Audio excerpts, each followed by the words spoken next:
کہ مسجد کی جو اہمیت و ضرورت ہے ایک مسلم معاشرے کے اندر، کیا رہنمائی کریں گے؟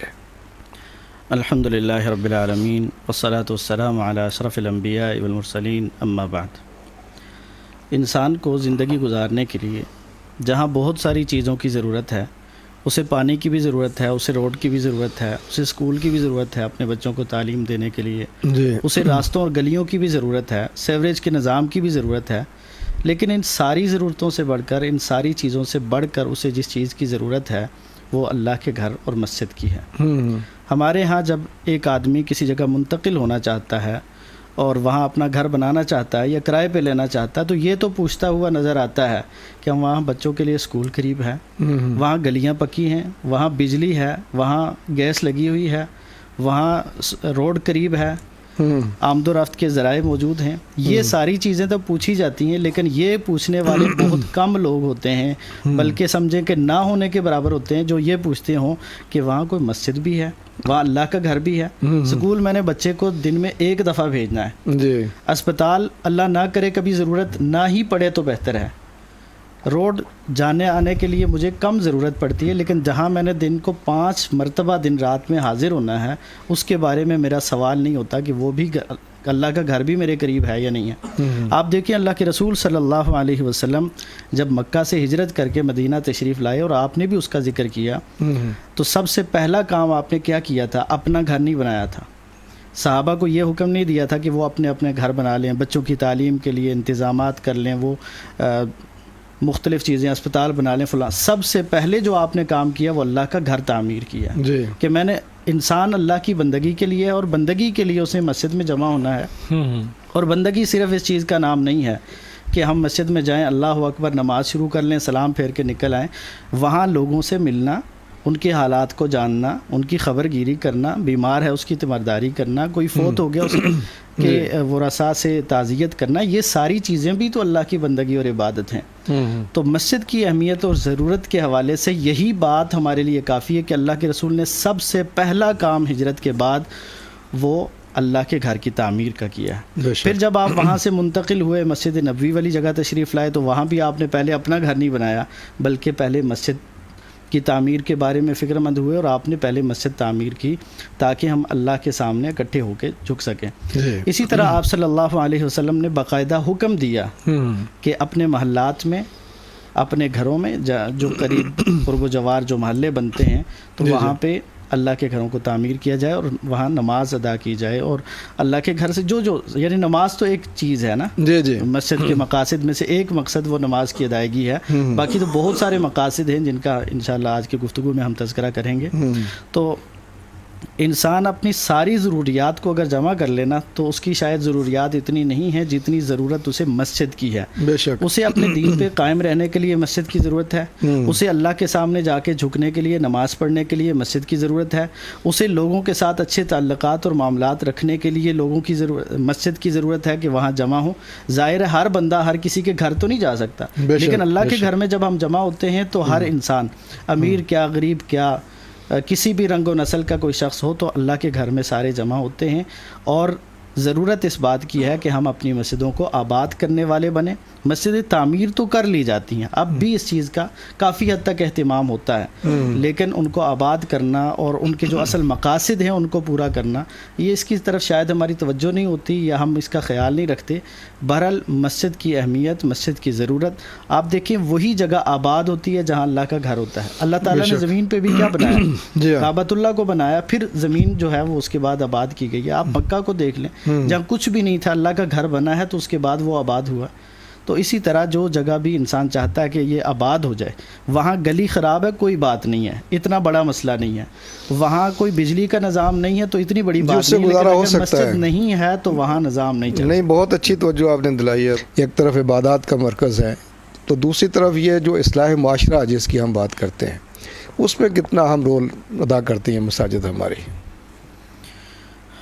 معاشرے کی اصلاح کا بنیادی مرکز وہ اللہ کا گھر، مسجد اور ممبر و محراب ہیں، چاہے وہ دنیاوی اعتبار سے ہو یا دینی اعتبار سے کسی بھی قسم کی اصلاح اور رہنمائی کی ضرورت ہے تو وہ اللہ کے گھروں سے ہوگی۔ اگر اللہ کے گھر اور وہاں پہ رہنے والے اور وہاں کے ذمہ داران اس بات سے غافل ہو جائیں تو سمجھے کہ اس معاشرے میں کوئی خیر خواہی کرنے والا اور خیر کے کام کو لے کے اور خیر کا علم بلند کرنے والے لوگ مفقود ہو چکے ہیں. جی.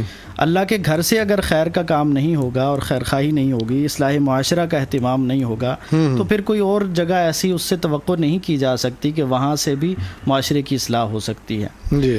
اللہ کے گھروں میں معاشرے کی اصلاح اور خیر خواہی کے لیے جو کام کیے جانے چاہیے اور جو ہونے چاہیے، اور بعض جگہوں پہ ہوتے بھی ہیں، ڈاکٹر صاحب کو اللہ تعالیٰ جزائے خیر عطا فرمائے، کئی اعتبار سے یہ کئی چیزوں کو لے کے چل رہے ہیں.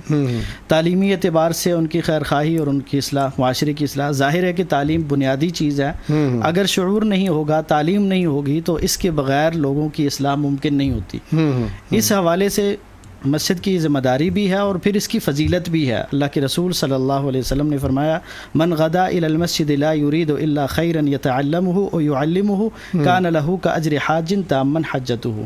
کہ جو آدمی مسجد کی طرف جاتا ہے خیر کی کوئی بات سیکھنے یا سکھانے کے لیے، تو وہ اس طرح گویا کہ اس نے مکمل حج کر لیا، یعنی اتنی فضیلت والا کام ہے. تو ایک تو تعلیمی اعتبار سے، اور الحمدللہ بہت ساری مساجد میں اس کا اہتمام ہوتا بھی ہے، بچوں کی تعلیم. لیکن ہم تعلیم سمجھتے ہیں کہ صرف ناظرہ پڑھا دیا، حفظ کروا دیا، اس کے علاوہ ہم تعلیم کو تعلیم سمجھتے ہی نہیں ہیں. لوگوں کے روزمرہ کے مسائل، ان کی ضروریات، ان کے عبادات، ان کے اخلاق، ان کے کردار کو سنوارنا اور انہیں ہر وقت تعلیم دینا، یہ مسجد کی ذمہ داری ہے. اس اعتبار سے بھی ان کی اصلاح کرنا، اور پھر ایک دوسرے کے ساتھ ایک دوسرے کو برداشت کرنے کی تعلیم دینا. ہمارے عدم برداشت جو ہے وہ بڑھتی چلی جا رہی ہے، حتیٰ کہ ہم مساجد میں بھی اگر چھوٹا بچہ ساتھ آ جائے نا کسی کے، اور وہ کسی کے آگے سے گزر جائے یا پیچھے کھیل رہا ہو، بھاگ رہا ہو، تو ہم اسے برداشت نہیں کرتے اور فوراً بول پڑتے ہیں. حالانکہ اللہ کے رسول صلی اللہ علیہ وسلم، آپ کی نماز سے زیادہ خشوع والی نماز تو کسی کی نہیں ہو سکتی. بے شک، بے شک. آپ نماز پڑھاتے، ایک دفعہ آپ کہتے ہیں کہ میں ارادہ کرتا ہوں کہ نماز لمبی پڑھاؤں، لیکن بچوں کے رونے کی آواز آتی ہے تو آپ نماز مختصر کر لیتے. اس قدر یعنی آپ خیال رکھنے والے. تو برداشت، اور پھر بچوں کو اٹھا کر نماز پڑھنا بھی آپ سے ثابت ہے. جی جی. تو اس چیز کا بھی خیال کرنا چاہیے کہ اگر کسی کے ساتھ کوئی بچہ ہے یا کوئی معذور آدمی ہے تو اس کا خیال رکھا جائے، برداشت کیا جائے اسے. جی بہت اچھا مولانا، آپ یہ فرما رہے ہیں کہ یہ جو اصلاح معاشرہ ہے، جو جس کی بنیاد تعلیم اور تربیت دونوں چیزوں سے ہے، تو اس کا مرکز مسجد ہے. جی. لیکن اس کے لیے ضروری ہے کہ امام صاحب کا خود اپنا ذرا ویژن کلیئر ہو. لیکن آباد کاری، تو اس میں اہل محلہ کا کیا کردار ہونا چاہیے؟ دیکھیں، مسجد کو آباد کرنے کا مطلب یہ نہیں ہے کہ اس میں لائٹیں بہت اچھی ہوں، اس کا رنگ روغن بہت اچھا ہو، اس کی بلڈنگ بہت اچھی ہو. یہ ساری چیزیں اچھی ہونی چاہیے. جب ہم اپنے گھروں میں یہ ساری چیزیں اچھی دیکھنا چاہتے ہیں اور اچھی بناتے ہیں، تو اللہ کے گھر میں بھی یہ چیزیں بہت اچھی ہونی چاہیے، یعنی ہر درجے کی اچھی ہو سکتی ہیں. لیکن اصل مسجد کی آبادی یہ ہے کہ وہاں پہ لوگ نماز کے لیے آئیں، وہاں پہ حاضر ہوں، خطبہ سننے کے لیے، واعظ و نصیحت کے لیے، یعنی خیر کے جو کام مسجد سے ہو رہے ہیں ان سارے کاموں میں شریک ہوں. اور پھر دیکھیں، خیر کے کام بھی مختلف، جیسے ڈاکٹر صاحب کر رہے ہیں، ان کی اپنی ایک نوعیت ہے. بعض مساجد میں یہ ہے کہ تعلیم و تعلم کا اہتمام زیادہ کیا جاتا ہے اس کی نسبت، یعنی بچوں کی تعلیم اور بڑوں کی تعلیم کا. تو یہ ہر ایک کو اپریشیٹ کرنا چاہیے جس کا جو کردار ہے. ایک ہی مسجد ساری چیزیں بیک وقت لے کر نہیں بیٹھتی، لیکن کسی نے ایک چیز کو لے لیا، کسی نے دوسری چیز کو لے لیا، کسی نے تیسری چیز کو لے لیا. تو یہ ساری چیزیں، ان کی ہمیں ضرورت ہے. ہمارے بچوں کو تعلیم کی بھی ضرورت ہے، ہماری بچیوں کو شادی کی بھی ضرورت ہے، ہمارے بڑوں کو جو ہے وہ دینی مسائل کی بھی ضرورت ہے. تو ہر ایک، اگر یہ بڑی مساجد بالخصوص، چھوٹی مساجد تو بعض ایسی بھی ہیں کہ جہاں نماز کے وقت امام صاحب اکیلے کھڑے ہوتے ہیں اور دیکھ رہے ہوتے ہیں کوئی آئے اور میں اس کے ساتھ مل کر نماز پڑھوں. تو ہر جگہ برابر نہیں ہے اور ہر مسجد برابر نہیں ہے. اس لیے ڈاکٹر صاحب نے بڑی مسجدوں کا تذکرہ کیا. جو جس نوعیت کا کام کر رہا ہے وہ قابل تحسین ہے، وہ قابل داد ہے، اور اس میں اس کے ساتھ معاونت کرنی چاہیے، اس پہ تنقید نہیں. کہ ہر ایک کسی نہ کسی طریقے سے دین کا کام کر رہا ہے اور انسانیت کی خدمت کا کام کر رہا ہے. اصل میں ہم کوئی بھی کام کرتے ہیں نا، تو ہم چاہتے ہیں ساری دنیا یہی کام کرے، اور جو اس کے خلاف کوئی اور کام کر رہا ہے تو وہ قابل تنقید ہے. ماشاءاللہ اچھی آپ نے یہ بات کی ہے کہ مساجد کی آباد کاری میں جہاں مسجدوں کے اندر نماز کے لیے 5 وقت آنا، بچوں کو لانا ہے، وہیں مسجد کے جو رفائی کام ہیں ان سے بھی مسجدیں اگر آباد ہوں اس میں بھی لوگ حصہ لیں تو یہ مسجد سارے کی آباد ضروریات بھی ہیں، پھر بعض اہل محلہ تو ضروریات کو بالکل بھول جاتے ہیں. جی جی یعنی مسجد میں اگر کوئی چیز ضرورت ہے تو اہل محلہ کو چاہیے کہ وہ یہ انتظار نہ کریں کہ کب خطیب صاحب امام صاحب اعلان کریں گے ہم سے بھیک مانگیں گے تو ہم تب دیں گے. ان کا اپنا کام بنتا ہے کہ وہ خود لا کر دیں کہ یہ اللہ کے گھر میں فلاں چیز کی ضرورت ہے، یہ میری طرف سے ہوگی. دل کی طرف ہیں. کیا کہیں گے آپ؟ ظاہر ہے بہت ساری چیزیں تو ذکر ہو چکی ہیں کہ انتظامیہ کی ذمہ داری کیا ہے اور اہل مساجد کا لوگوں کے ساتھ رویہ کیا ہونا چاہیے.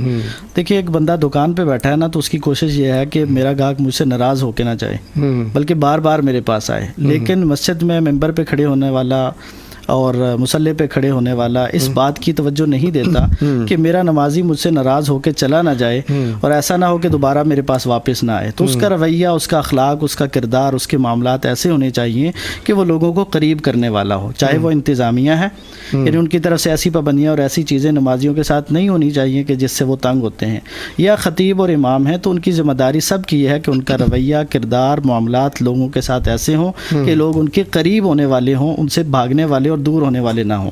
اور اللہ کے رسول صلی اللہ علیہ وسلم سے بڑھ کر تو کوئی عزت والا نہیں ہے. تو ہمیں اپنی عزت عزیز ہو جاتی ہے، چھوٹی سی کوئی بات ہو جائے تو ہم بڑی بڑی اس پہ جرا کرتے ہیں اور دور کرتے ہیں نمازیوں کو. تو ہمیں اس چیز کا خیال رکھنا چاہیے، عفو درگزر کا معاملہ کرنا چاہیے. اگر کبھی کسی کی طرف سے کوئی کوتاہی ہو بھی جائے تو قرآن نے یہ اسلوب دیا ہے ادفع باللتی ہی احسن، کہ اچھے طریقے سے اس کا دفاع کر لیا جائے اور اس معاملے کو ختم کر لیا جائے.